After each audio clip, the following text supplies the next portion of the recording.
মানে আমার জীবনে আমার আব্বা মারা গেছে, আমি যখন 17 পাড়ার হাফেজ, আমি এতটা কান্না করি নাই যতটা কান্না ওই দিন করছি। চিৎকার করে কান্না করতেছিলাম। আর মানে শুধু আল্লাহর কাছে, আল্লাহ আমাদের তো কেউ নাই আপনি ছাড়া, আল্লাহ আপনি ছাড়া আমাদের কেউ নাই, সত্যিই কেউ নাই, আমাদের করার মতো ক্ষমতাও নাই, আমার পরিবার কী করবে বা কেউ কিছু করবে, আমার ওই সময় কোনো অবস্থান ছিল না।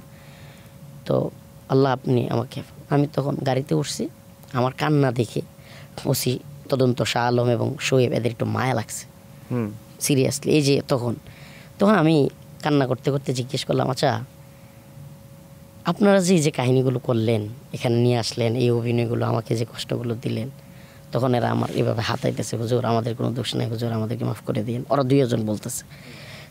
তো আমি বলছি, এটা কি ডিবি হারুন সাহেব জানে, ওই যে সরি তখন ডিসি হারুন, আপনাদের যে তেজগাঁও জোনের ডিসি, উনি কি জানে?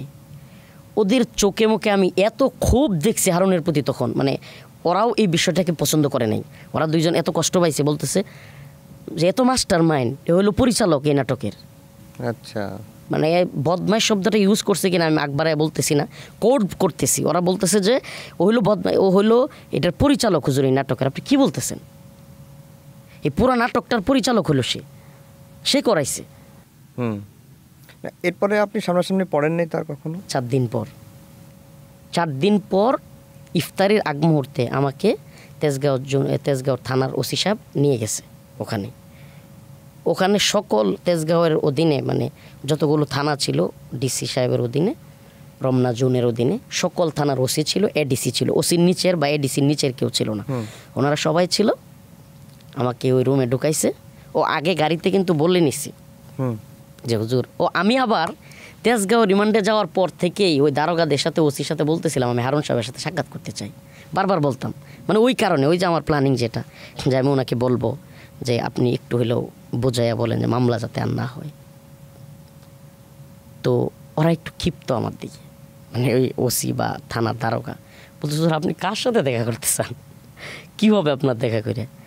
তখন ওই দিন গাড়িতে আমি বলতেছিলাম যে ভাই আজকে আমাকে কেন নিয়ে যাচ্ছেন, আমি তো তার সব জেনে ফেলছি, সেই এটার মাস্টার মাইন্ড, সেই এটার পরিচালক, তা আপনারা কেন আমাকে ওখানে নিয়ে যাচ্ছেন? আমি ওর সামনে কিভাবে দাঁড়াবো, ওর সামনে আমি কিভাবে কথা বলবো? বলছে হুজুর আমাদের তো কিছু করার নাই, উনি আমার বলছে নিতে যাবেন। তো গেছি।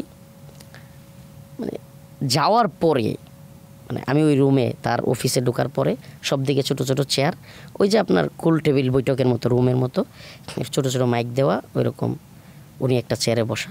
আরে হুজুর, আরে আপনি আমার থানায় আর আমি জানি না। বলছে আরে হুজুর আপনি আমার থানায়, অথচ আমি জানি না।